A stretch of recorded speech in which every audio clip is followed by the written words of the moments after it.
ಬೆಳಿತೀವಿ. ನಂತರ ಬಿಳಿ ಜೋಳವನ್ನ, ಆಮೇಲೆ ಆರೋಗ್ಯವೇ ಮಹಾಭಾಗ್ಯ. ಶಾಸಕ ಕೆಎಚ್ ಪುಟ್ಟಸ್ವಾಮಿ ಗೌಡ. ಇವತ್ತಿನ ಅನಾರೋಗ್ಯಕ್ಕೆ ಕಾರಣಗಳು ಆಹಾರ ಪದ್ಧತಿ ಹಾಗೂ ಜೀವನ ಶೈಲಿಯ ಮುಖ್ಯ ಕಾರಣವಾಗಿದ್ದು, ಆರೋಗ್ಯವೇ ಮಹಾಭಾಗ್ಯ ಎಂದು ಶಾಸಕ ಕೆಎಚ್ ಪುಟ್ಟಸ್ವಾಮಿ ಗೌಡ ಅವರು ಹೇಳಿದ್ದಾರೆ.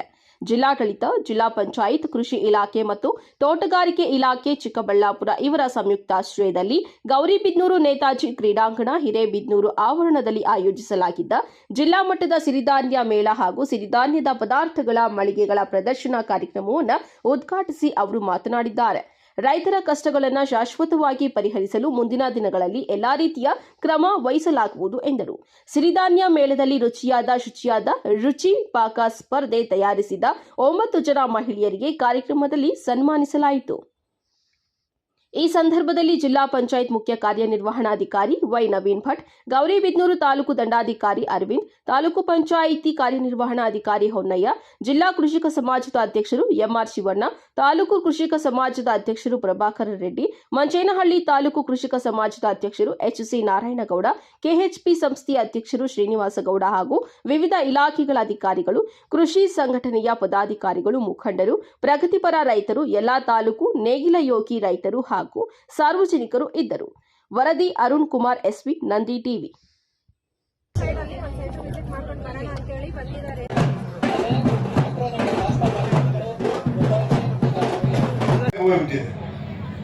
ಎಲ್ಲಿ ನೋಡಿದ್ರು ಕೂಡ, ಯಾರು ಕೇಳಿದ್ರು ಕೂಡ ಡಯಾಬಿಟಿಸು, ಹೃದಯ ರೋಗ, ಹಾರ್ಟ್ ಪೇಷಂಟ್ಸ್ಗಳೇ ಆಗಿದ್ದಾರೆ.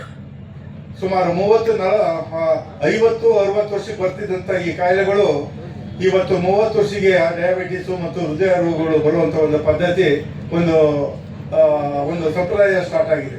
ಇಂದಿನ ದಿನಗಳಲ್ಲಿ ಬರಗಾಲದಲ್ಲಿ ಎಲ್ಲ ಬೆಳೆ ಹೋದ್ರೂ ಕೂಡ ಈ ಸಿರಿಧಾನ್ಯಗಳು ಬರ್ತಾ ಇತ್ತು.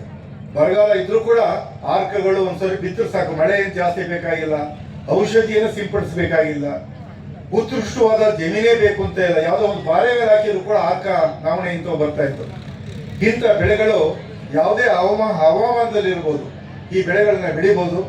ಇಂಥ ಒಂದು ಬೆಳೆಗಳನ್ನ ಬೆಳೆಯೋದ್ರ ಮೂಲಕ ನಮ್ಮ ಜನಸಾಮಾನ್ಯರಿಗೆ ಇಂಥ ಬೆಳೆಗಳ ಅನುಕೂಲಗಳನ್ನ ಉಪಯೋಗಿಸೋದ್ರ ಮೂಲಕ ಮತ್ತೆ ನಮ್ಮ ಆರೋಗ್ಯವನ್ನ ಕಾಪಾಡ್ಕೋಬಹುದು ಅನ್ನೋ ಒಂದು ಭಾವನೆಯಿಂದ ಇಂಥ ಕಾರ್ಯಕ್ರಮಗಳು ಜನಕ್ಕೆ ಅರಿವು ಮೂಡುವಂಥ ಕಾರ್ಯಕ್ರಮ ನಡೀಲಿ.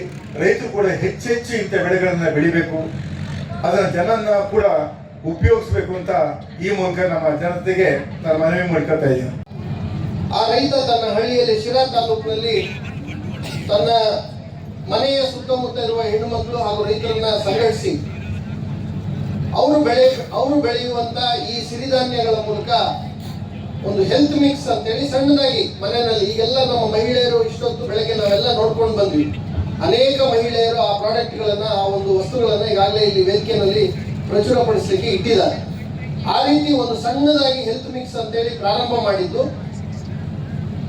ಕಳೆದ 3 ವರ್ಷದ ಹಿಂದೆ ನೆಸ್ಲೆ ಕಂಪನಿಯವರು 60 ಕೋಟಿ ರೂಪಾಯಿ ಮೌಲ್ಯಕ್ಕೆ ಆ ಒಂದು ಜಿನಿ ಕಂಪನಿಯನ್ನ ಕೊಂಡುಕೊಳ್ಳಲಿಕ್ಕೆ ಪ್ರಸ್ತಾವನೆಯನ್ನ ಕೊಟ್ಟಿದ್ದಾರೆ. ಒಬ್ಬ ಸಣ್ಣ ರೈತ ಏಕ ವ್ಯಕ್ತಿಯಾಗಿ ಒಂದು ಸಣ್ಣ ಸಮೂಹವನ್ನು ಸೃಷ್ಟಿ ಮಾಡಿದಂತ ಒಂದು ಸಾಧನೆ ಅಷ್ಟು ದೊಡ್ಡ ಮಟ್ಟಕ್ಕೆ ಬೆಳೆದಿದೆ. ಇವತ್ತು ಬಹುಶಃ ಅದರ ಮೌಲ್ಯ ಒಂದು 100 ಕೋಟಿ ಇರಬಹುದು. ಹೊರಗಡೆ ದೇಶದಿಂದ ಆರ್ಡರ್ಸ್ ಮಾಡಿ ತರಿಸ್ತಾರೆ ಜಿನಿ ಪ್ರಾಡಕ್ಟ್ಸ್ ನ. ಅವರು ಎಲ್ಲ ರೀತಿಯ ಸಿರಿಧಾನ್ಯಗಳಿಂದ ಪದಾರ್ಥಗಳನ್ನ ತಯಾರು ಮಾಡ್ತಾರೆ. ಯಾಕೆ ಮಾತನ್ನು ಹೇಳ್ತೀನಿ ಅಂದ್ರೆ, ನಿಮ್ಮ ರಾಗಿಗೆ 20 ರೂಪಾಯಿ, ರಾಗಿ ಹಿಟ್ಟಿಗೆ 30 ರೂಪಾಯಿ, ಮೌಲ್ಯಯುತ ರಾಗಿ ಹಿಟ್ಟಿಗೆ 50 ರೂಪಾಯಿ, ಇನ್ನೂ ಮೌಲ್ಯಯುತ ರಾಗಿ ಹಿಟ್ಟಿಗೆ 100 ರೂಪಾಯಿ. ಇಲ್ಲಿ ತಂದಿರುವಂತ ಹೆಲ್ತ್ ಮಿಕ್ಸ್ ರಾಗಿ ಹಿಟ್ಟಿಗೆ 350 ರೂಪಾಯಿ.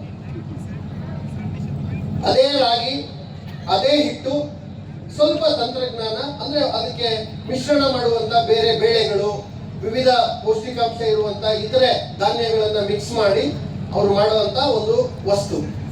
ಸೊ ರೈತರು ಕೂಡ ನಾವು ಬರೀ ಬೆಳೆ ಬೆಳೆಯೋದಷ್ಟೇ ಅಲ್ಲ ನೋಡಿ, ಇವತ್ತು ಇಡೀ ವಿಶ್ವವೇ ನಮ್ಮನ್ನ ನೋಡುವಂತ ಒಂದು ಸಹಕಾರಿ ಯೂನಿಟ್ ಅನ್ನ ನಾವು ಸೃಜನೆ ಮಾಡಿದ್ವಿ, ನಂದಿನಿ ಅಂತೇಳಿ. ಒಬ್ಬ ವ್ಯಕ್ತಿ ಮಾಡಿದ್ರೆ ಅಷ್ಟು ದೊಡ್ಡ ಸಾಧನೆಯನ್ನ ಮಾಡಲಿಕ್ಕೆ ಸಾಧ್ಯ ಇಲ್ಲ. ನೀವೆಲ್ಲ